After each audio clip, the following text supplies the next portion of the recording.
दोस्तों, वहम एक बीमारी अनेक, ये कहावत अक्सर आपने सुनी होगी। इसका मतलब है कि अगर किसी को ये वहम, जिसे हम हिंदी में भ्रम भी कहते हैं, इसकी बीमारी लग गई तो समझो उसे अनेक बीमारियां खुद ब खुद घेर लेती हैं। तो दोस्तों, आज की इस वीडियो में हम आपको बताएंगे कि इस वहम नाम की बीमारी की जड़ आखिर है क्या, और अगर आपको भी इस बीमारी की शुरुआत हो चुकी है तो कैसे आप इस छोटे से उपाय को करके इस बीमारी को शुरुआत में ही खत्म कर सकते हो। वीडियो बड़ी महत्वपूर्ण है, इसलिए इस वीडियो को अंत तक देखें, सुने और बड़े ध्यान से समझें। बहुत समय पहले की बात है। किसी गांव में एक रमेश नाम का किसान रहता था। वो बड़ा मेहनती और ईमानदार था। उसके अच्छे व्यवहार के कारण दूर दूर तक के लोग उसे जानते थे और आपस में उसकी प्रशंसा किया करते थे। किंतु एक दिन शाम को जब वह खेत से काम करके लौट रहा था, तभी रास्ते में उसने कुछ लोगों को बात करते सुना। वे सब असल में उसकी बात ही कर रहे थे। अब क्योंकि रमेश काफी मेहनती था, तो उसे लगता था कि हर कोई उसकी प्रशंसा ही करता होगा।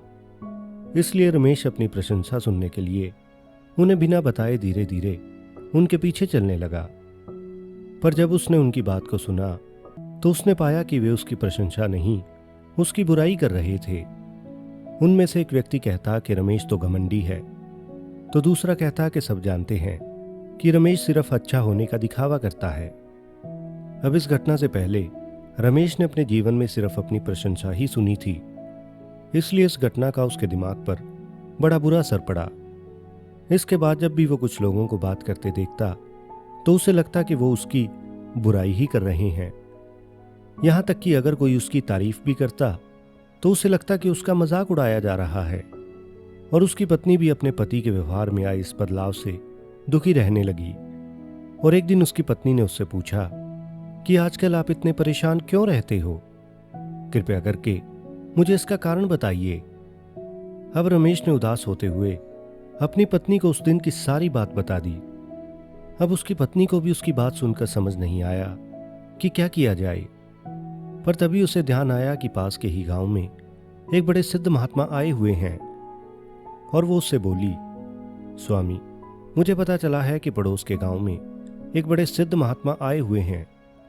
चलिए हम उनसे ही इस समस्या का कोई समाधान पूछते हैं। अब इस तरह अगले दिन वो दोनों महात्मा जी के शिविर में पहुंचे। संत ध्यान में बैठे हुए थे। उनके मुख पर एक गजब का तेज था। अब महात्मा ने आंखें खोली और रमेश से उसकी समस्या के बारे में पूछा। अब रमेश ने उस दिन की सारी घटना बताई और बोला, महाराज, मैं पहले अच्छे से काम करता था और पूरी मेहनत करता था। मुझे लगता था कि मैं ईमानदारी और मेहनत से अपना काम करता हूं तो सब मेरी प्रशंसा ही करते होंगे। लेकिन उस दिन मुझे पता चला कि सभी मेरी बुराई और झूठी प्रशंसा करते हैं। हे महात्मा, उस दिन मैं अंदर से टूट गया। कृपया मुझे बताइए कि वापस मैं अपनी साख को कैसे बना सकता हूं। अब महात्मा रमेश की समस्या समझ चुके थे। अब उन्होंने कुछ सोचते हुए रमेश को कहा कि पुत्र, तुम अपनी धर्मपत्नी को घर छोड़ाओ और आज रात मेरे शिविर में ठहरो। अब मोहन ने ऐसा ही किया। पर जब रात को सोने का समय हुआ तो अचानक मेंढों की टर टर की आवाज आने लगी। मोहन बोला, ये क्या महाराज, यहां इतनी आवाज क्यों है? अब संत ने कहा कि पुत्र, यहां पीछे एक तालाब है। रात के वक्त उसमें मौजूद मेंढक अपना राग अलापने लगते हैं। अब रमेश ने चिंता जताते हुए कहा कि महाराज, इतने शोर में तो कोई भी यहां सो नहीं सकता। अब इस पर संत ने कहा कि हाँ बेटा, तुम बात तो सही कह रहे हो। इतने शोर में सोना बड़ा मुश्किल है, पर तुम ही बताओ कि हम क्या कर सकते हैं। हो सके तो तुम हमारी मदद करो। अब मोहन बोला कि ठीक है महाराज, इतना शोर सुन के लगता है कि इन मेंढकों की संख्या हजारों में होगी। इसलिए मैं कल ही गांव से 50-60 मजदूरों को लाता हूं और इन्हें पकड़कर दूर नदी में छोड़ आता हूं। और इस प्रकार अगले दिन मोहन सुबह सुबह मजदूरों के साथ वहां पहुंच गया। अब महात्मा जी भी वहां खड़े हुए सब कुछ देख रहे थे और धीमा धीमा मुस्कुरा रहे थे। तालाब ज्यादा बड़ा नहीं था। 8-10 मजदूर चारों ओर से अपना जाल डालकर मेंढकों को पकड़ने लगे और थोड़ी देर की मेहनत के बाद ही सारे मेंढक पकड़े गए। और जब मोहन ने जाले को देखा तो उसने पाया कि उसमें कुल मिलाकर 50-60 ही मेंढक पकड़े गए हैं। तब हैरान होते हुए उसने महात्मा जी से पूछा, महाराज, कल रात तो इसमें हजारों मेंढक थे, भला आज वे सब कहां चले गए? यहां तो बस मुट्ठी भर मेंढक ही बचे हैं। अब महात्मा जी ने बड़ा गंभीर होते हुए कहा कि कोई मेंढक कहीं नहीं गया है। असल में तुमने कल रात इन्हीं 50-60 मेंढकों की आवाज ही सुनी थी। ये मुट्ठी भर मेंढक ही इतना शोर कर रहे थे, जबकि तुमको लगा कि हजारों मेंढक टर टर कर रहे हों। पुत्र, बिल्कुल ठीक इसी प्रकार जब तुमने कुछ लोगों को अपनी बुराई करते हुए सुना तो तुम भी यही गलती कर बैठे। तुम्हें लगा कि हर कोई तुम्हारी बुराई करता है, पर सच्चाई यह है कि बुराई करने वाले लोग मुट्ठी भर मेंढकों के समान ही थे। यानी तुम्हारी बुराई करने वाले लोग बहुत कम थे, लेकिन तुम उन्हें काफी ज्यादा सोचने लगे और सोचते सोचते तुमने इसी को सच्चाई मान लिया और अपने इसी वहम की वजह से तुम हमेशा दुखी और परेशान रहने लगे।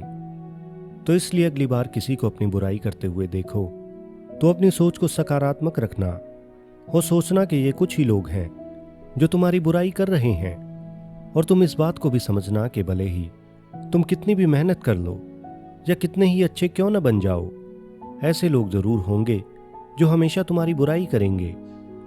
लेकिन ध्यान रखो कि ऐसे लोगों की संख्या बहुत कम होगी और तुम्हारी प्रशंसा करने वाले लोगों की संख्या कई गुना ज्यादा। अब रमेश को अपनी गलती का एहसास हो चुका था और इस गहरी शिक्षा के बाद वो फिर से पुराने वाला रमेश बन चुका था। तो दोस्तों, आप में से ज्यादातर लोगों की समस्या का समाधान इस कहानी से हो ही चुका होगा।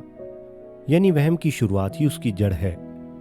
जैसे ऊपर कहानी में रमेश ने जब सोचना शुरू किया, वही उसकी समस्या की जड़ बन गया। यानी अगर हम वहम को शुरुआत में ही खत्म करना चाहते हैं तो अपनी सोच को सकारात्मक रखते हुए बेकार सोचना बंद करें।